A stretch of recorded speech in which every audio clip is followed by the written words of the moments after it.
प्रिय विद्यार्थियों, मैं विजय प्रकाश भारती आप सभी का स्वागत करता हूं यूट्यूब चैनल हिंदी विजय पर। आज हम लोग कक्षा 10 की पाठ्यपुस्तक हिंदी पद्य में संकलित कवित्त नामक शीर्षक का अध्ययन करेंगे, जिसके रचनाकार रसखान जी हैं। और यह कवित्त जो है ये मनहरण छंद में लिखा गया है। तो आइए देखते हैं मनहरण छंद कवित्त। गोरज विराजे भाल लहलही बनमाल, आगे गैया पीछे ग्वाल, गावे मृदु वानीरी, तैसी धुन बांसुरी की मधुर मधुर जैसी, बंक चितवन मंद मंद मुस्कानेरी, कदम बिटप के निकट तटनी के तट, अटा चढ़ी चाही पीत पट फहरानीरी, रस बरसावे तनि तपन बुझावे नैन, प्राण ने रिझावे वह आवे रस खानेरी। बहुत ही सुंदर पद है कि श्री कृष्ण वन से गायों को चराकर वापस लौट रहे हैं। चलिए व्याख्या पर जाने से पहले इसके संदर्भ को देख लेते हैं कि संदर्भ इसका क्या होगा। कि प्रस्तुत कवित्त हमारी पाठ्यपुस्तक हिंदी पद्य में संकलित सवैये और कवित्त नामक शीर्षक से अवतरित है और इसके रचनाकार कृष्ण के अनन्य भक्त रसखान जी हैं। तो आइए प्रसंग पर चलते हैं कि प्रस्तुत कवित्त में रसखान जी ने श्री कृष्ण के गायों को चराकर वापस लौटने का बड़ा ही सुंदर वर्णन किया है। आइए व्याख्या पर चलते हैं। गोरज विराजे भाल लहलही बनमाल, आगे गैया पाछे ग्वाल, गावे मृदु बानेरी। रसखान जी कहते हैं कि गोपियाँ वहाँ पर जो ब्रज में गोकुल में श्री कृष्ण के साथ रहती हैं, जब श्री कृष्ण गाय चरा करके वापस आते हैं तो उनका जो रूप है, उनका सौंदर्य है, कैसा होता है, इसका सुंदर वर्णन यहाँ पर श्रृंगार रस में रसखान ने किया है गोपियों के माध्यम से। तो कहते हैं गोरज विराजे भाल लहलही बनमाल। ये गोरज, रज का अर्थ है धूल, गो मतलब गायों, गायों के पैरों से उड़ती हुई जो धूल है, गायों के पैरों के नीचे से जो उड़ती हुई धूल है, विराजे शोभायमान हो रही लहलही बनमाल।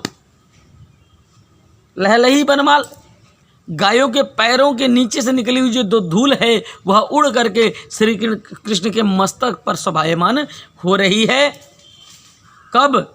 आगे गैया पाछे ग्वाल, गावे मृदु बानेरी। जब श्री कृष्ण जंगल से गायों को चरा करके वापस लौट रहे होते हैं तो गायें आगे आगे चली जा रही हैं और उनके पैरों से जो उड़ने वाली धूल है वह उड़ करके श्री कृष्ण के मस्तक पर शोभायमान हो जाती है।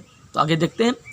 तैसी धुन बांसुरी की मधुर मधुर जैसी, बंक चितवन मंद मंद मुस्कानेरी। कि श्री कृष्ण के माथे पर वह गोरज धूल शोभायमान हो रही है और उसके आगे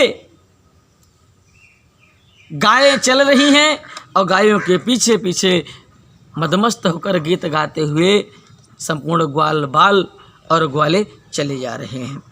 तैसी धुन बांसुरी की मधुर मधुर जैसी, बंक चितवन मंद मंद मुस्कानेरी। तो सखी कहती है कि हे सखी, कि जैसे ही कन्हैया अपने होठों पर मुरली को धारण करता है और मीठी मीठी ध्वनि और स्वरों को सुनाता है, और वैसे वैसे उसके शारीरिक भाव भंगिमा, उसके चेहरे की आकृति बदलती जाती है और उसके चेहरे पर मंद मंद मुस्कुराहट फैलती चली जाती है।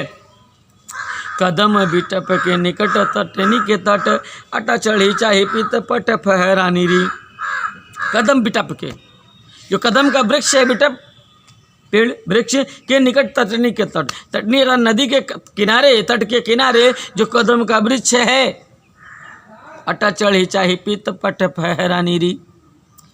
कि वो उस के ऊपर अटा ऊपर चढ़ करके वह अपने पीले वस्त्रों को धारण किए जब वो फहराता है, लहराता है। अर्थात कहने का भाव ये है कि जब यमुना नदी के किनारे खड़े कदम के वृक्ष के ऊपर जब कन्हैया चढ़ जाता है और पीले वस्त्रों को धारण करके उस पर बैठ के बांसुरी बजाने लगता है, तो उसके बांसुरी बजाने के समय उसके जो पीले वस्त्र हैं वो हवा में लहराने लगते हैं, उड़ने लगते हैं। रस बरसावे तन तपनी बुझावे नैन, प्राण ने रिझावे वह आवे रस खानेरी।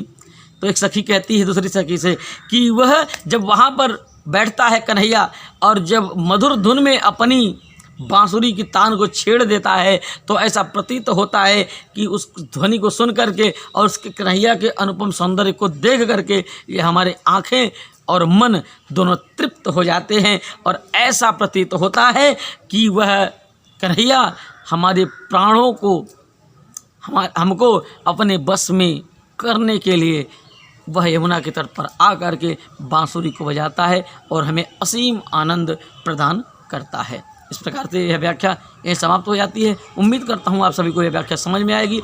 तो इसके काव्य सौंदर्य को देख लेते हैं कि काव्य सौंदर्य इसका क्या बनता है। काव्य सौंदर्य की भाषा जो है वह ब्रज है, शैली मुक्तक है, छंद जो है वो मन हरण छंद है और अलंकार यहाँ पर अनुप्रास है, रस श्रृंगार है और गुण माधुर्य है।